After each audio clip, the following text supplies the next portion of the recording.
नमस्कार दर्शक बंधु आज हूँ अक्टोबर मास 26 तारिख रविवार।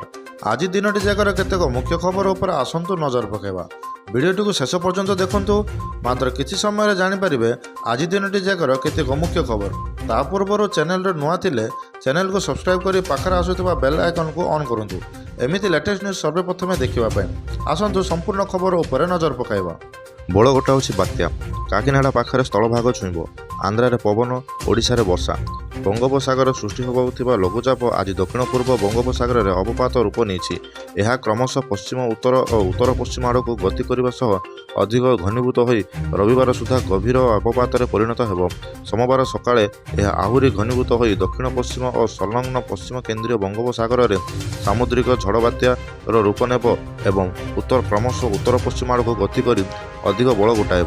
28 तारिख सुधा भीषण बात्यार रूप नेबा परे यह उत्तर पश्चिम आड़ को गति जारी रखिब। 28 तारिख संध्या बा रात्रि सुधा आंध्रा उपकूल मछलीपट्टनम कलिंगपट्टनम निकटस्थ काकिनाडा पाखापाखि स्थलभाग अतिक्रम करिब बोली भारतीय पाणीपाग विभाग कहिसंती। निर्भरयोग्य प्रगतिशील निवेश अनुकूल ओडिशा प्रतिफलित मुख्यमंत्री। 33 प्रकल्प निवेश हेब 1.46 लक्ष कोटी। नुआ सरकार 7.7 लक्ष कोटी 333 प्रकल्प को देलेनी मंजूरी। मुख्यमंत्री मोहन चरण माझी नेतृत्व में ओडिशा सरकार कार्यकाल को आज 500 दिन पूर्ण होइछि। 500 दिन कार्यकाल पूर्ण अवसर में सरकार आज विभिन्न क्षेत्र में 33 प्रकल्प को मंजूर करिसेंती। एही 1.46 लक्ष कोटी टंका निवेश हेबा सहित 66,000 लोकंक पई नियुक्ति सुजोग सृष्टि हेब। विकसित ओडिशा 2036 हासिल दिगरे यह एक गुरुत्वपूर्ण पदक्षेप। एही माइलन खुंट हासिल संपर्क में मुख्यमंत्री मोहन चरण माझी कहिसेंते गत 500 दिन एक निर्भरयोग्य गतिशील एवं निवेश अनुकूल ओडिशा को प्रतिफलित करुछि। देश विदेश निवेशक माने ओडिशा उपर जो आस्था प्रकट करिसेंती सेतुरे आमर नीति और सुदृढ़ सहित आत्मनिर्भरशीलता एवं विकसित ओडिशा पई लक्ष्य प्रतिफलित हेउछि। प्रचार में कंपुची नुआपड़ा जिलार दादन एक बड़ समस्या। उपनिर्वाचन पर मतदाता तारीख पाखे आसिले हैं एजाएं दादन खटिबा जाइथिबा राज्य बाहर को भोटर माने फेरी नांती। जिला प्रशासन पक्षर भी सेमानंको फेराई आनिबा लागि कोनोसी पदक्षेप निया जाय नाही। साधारण निर्वाचन 1.5 वर्ष पर निर्वाचन मंडली उपनिर्वाचन देखुछंती। एबे नुआपड़ा पुणी बाछिबो नुआ नेता। एथिपाई मैदान रे जोरसोर प्रचार आरंभ होइलानी। किंतु विडंबना निर्वाचन मंडली प्राय 20,000 भोटर एठारू 100 किलोमीटर दूर रे। कारण दाना पाई दादन खटिबा जाइछंती अधिकांश लोक। नियम कहूछि भोटर को फेराई आनिबा प्रशासनर दायित्व, किंतु आज पर्यंत आरंभ होई नहीं प्रयास। तेणु सबु प्रमुख प्रार्थी नजर दादन भोटों उपर। फेरी आसी भोट देवा सेमाने एही दादन श्रमिक ठारू अनुरोध करुछंती। नुआपड़ार भोट प्राय संख्या लोक 2,35,624।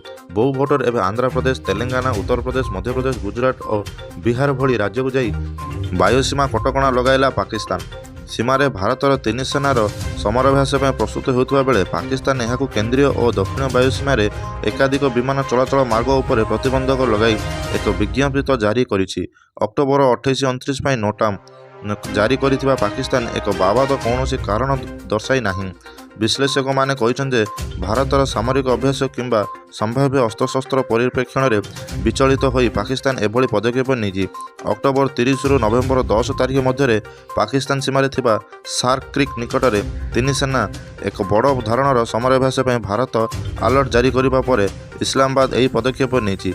विश्लेषक तमिलियड साइमन द्वारा जारी होइतिबा उपग्रह 3 को जनापड़ी जे त्रिशूल अभ्यास पर संक्षिप्त वायुसेना 28,000 फुट पर्यंत व्यापी।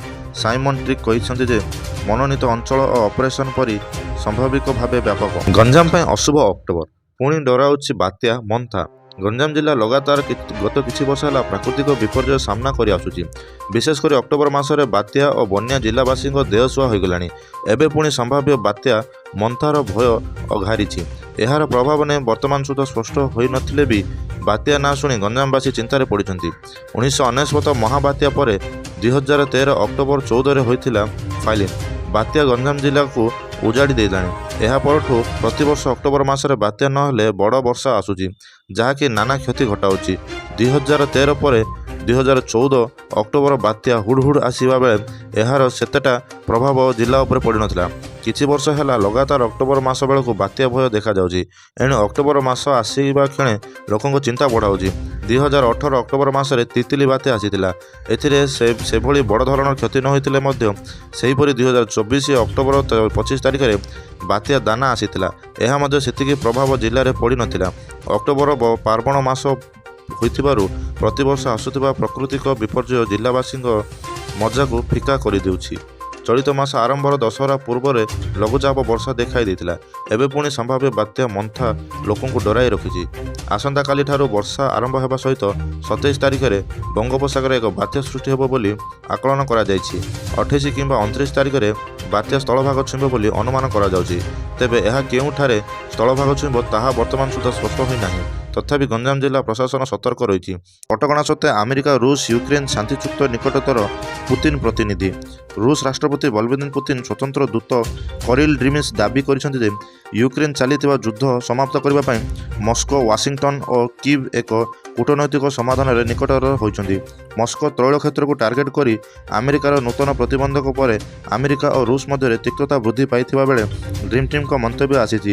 ଗଣମାଧ୍ୟମକୁ ଦେଇଥିବା ଏକ ସାକ୍ଷାତକାରରେ ଡ୍ରିମ୍ ଟିମ୍ କହିଛନ୍ତି ଯେ ଟ୍ରମ୍ପଙ୍କ ପୂର୍ବର ଘୋଷଣା ସତ୍ତ୍ୱେ ପୁତିନ ଓ ରାଷ୍ଟ୍ରପତି ଡୋନାଲ୍ଡ ଟ୍ରମ୍ପ ମଧ୍ୟରେ ବାସ୍ତବିକ ବୈଠକ ବାତିଲ କରାଯାଇ ନାହିଁ। ଏହା ସମ୍ଭାବ୍ୟ ପରବର୍ତ୍ତୀ ସମୟରେ ହେବ। ଟ୍ରମ୍ପ ପୂର୍ବରୁ କହିଥିଲେ ଯେ ସମ୍ଭାବ୍ୟ ଅସ୍ତ୍ରବିରତି ଓ ଶାନ୍ତି ଉପରେ ଆଲୋଚନା ପାଇଁ ସେ ପୁତିନ ବୁଡାପେଷ୍ଟ ବୈଠକ କରିବେ, କିନ୍ତୁ ପରେ ଘୋଷଣା କରିଥିଲେ ଯେ ତୁରନ୍ତ ଅସ୍ତ୍ରବିରତ ପ୍ରସ୍ତାବକୁ ଗ୍ରହଣ କରିବାକୁ ରୁଷର ଅନିଶ୍ଚିତତା ହେତୁ ବୈଠକକୁ ସ୍ଥଗିତ କରାଯାଇଛି। ଏହା ସତ୍ତ୍ୱେ ଡ୍ରିମ୍ ଟିମ୍ କହିଛନ୍ତି ରୁଷ ଆମେରିକା ଆଲୋଚନା ଜାରି ରହିବ। ଯଦି ରୁଷର ସ୍ୱାର୍ଥକୁ ବିଚାର କରି ନିଏ ତେବେ ସମ୍ଭାବ୍ୟ ସହିତ ବ୍ୟବହାର କରାଯିବ, ତେବେ ଏହା ନିଶ୍ଚିତ ଭାବରେ ସମ୍ଭବ ହେବ। ପୀତବାସ ପଣ୍ଡାଙ୍କ ହତ୍ୟାକାଣ୍ଡ, କେଉଁଠି ଲୁଚିଛି ଉମା ଓ କୁରୁପତି? ଆଇନଜୀବୀ ପୀତବାସ ପଣ୍ଡାଙ୍କ ହତ୍ୟାକୁ 20 ଦିନ ହେଲାଣି। ତଥାପି ମୁଖ୍ୟ ଅଭିଯୁକ୍ତ କୁରୁପତି ଭୂୟାଁ ଫେର ମିଳୁନି। ପୁଲିସ କହିବା ଅନୁସାରେ ହତ୍ୟାରେ ସିଧାସଳଖ ସମ୍ପୃକ୍ତ ଚିଣ୍ଟୁ ପ୍ରଧାନ ଧରା ପଡ଼ିଛି। ଅନ୍ୟତମ ମାଷ୍ଟରମାଇଣ୍ଡ ଉମା ବିଷୋଇ ଓ କୁରୁପତି ଛୁ ମାରିଛନ୍ତି। ଜୟପୁର ଫାର୍ମହାଉସରେ ପରେ ଉଭୟ ଅନ୍ତର୍ଦ୍ଧାନ ହୋଇପଡ଼ିଛନ୍ତି। ପୁଲିସ ସ୍ୱତନ୍ତ୍ର ଟିମ୍ ଗୋଡ଼ାଇ ନୟାନ୍ତ ହେଲେଣି, କିନ୍ତୁ ପତ୍ତା ମିଳୁନି। ଏହି ହତ୍ୟାକାଣ୍ଡରେ ବ୍ୟବହୃତ କାହା ପାଖରେ କିଣା ଯାଇଥିବା ତାହା ବି ସ୍ପଷ୍ଟ ହୋଇପାରୁନାହିଁ। ବିହାର ସୁଟର ଶିଶୁପାଳ ପାୱାନ ଓ କୁନ୍ଦନ କୁମାରଙ୍କୁ ଉମା ବିଷୋଇ ଆଣିଥିଲା। ପୀତବାସଙ୍କୁ ହତ୍ୟା କରିବାକୁ ଏମାନଙ୍କୁ ଉମା 2ଟି ବନ୍ଧୁକ ଯୋଗାଇଥିଲେ। ଶିଶୁପାଳ ପତ୍ନୀ ଗର୍ଭବତୀ ପରେ ଉଭୟ ବିହାର ଫେରିଥିଲେ। ପ୍ଲାନ୍ ବିରେ ମଳୟ ବିଷୋଇଙ୍କ କଥା ଉମା ନିଜ ଗାଁ ବନ୍ଥପଲ୍ଲୀରୁ 2ଟି ସୁଟର ଡକାଇଥିଲା। ସେମାନେ ହେଲେ କୁରୁପତି ଭୂୟାଁ ଓ ଚିଣ୍ଟୁ ପ୍ରଧାନ। ଏମାନଙ୍କୁ ଅକ୍ଟୋବର 6 ତାରିଖ ଅର୍ଥାତ୍ ହତ୍ୟାକାଣ୍ଡ ଦିନରେ ଯୋଗେନ୍ଦ୍ର ରାଉତ ଅଳାକପୁରୀରୁ ନେଇଥିଲା। ସେମାନଙ୍କୁ ନୂଆ ପୋଷାକ, ଜୋତା ଓ ଜାଲ ନମ୍ବର ଥିବା ବାଇକ୍ ସହ 2ଟି ପିସ୍ତଲ ଦେଇଥିଲା। କଥା ଉଠିଛି ଏହି 2ଟି ପିସ୍ତଲ ନୂଆ ନା ବିହାରୀ ସୁଟର ଫେରିବା ପିସ୍ତଲ। ଆଗାମୀ ଅଗ୍ରିମ ନେତା ପରେ ବିହାରୀ ସୁଟର ବନ୍ଧୁକ ଫେରାଇ ପଳାଇଥିଲେ କି? କାରଣ ସେମାନେ ନେଇଥିବା ବନ୍ଧୁକ ଫେରାଇଲେ କି ନାହିଁ ପୁଲିସ ସ୍ପଷ୍ଟ କରିନାହିଁ।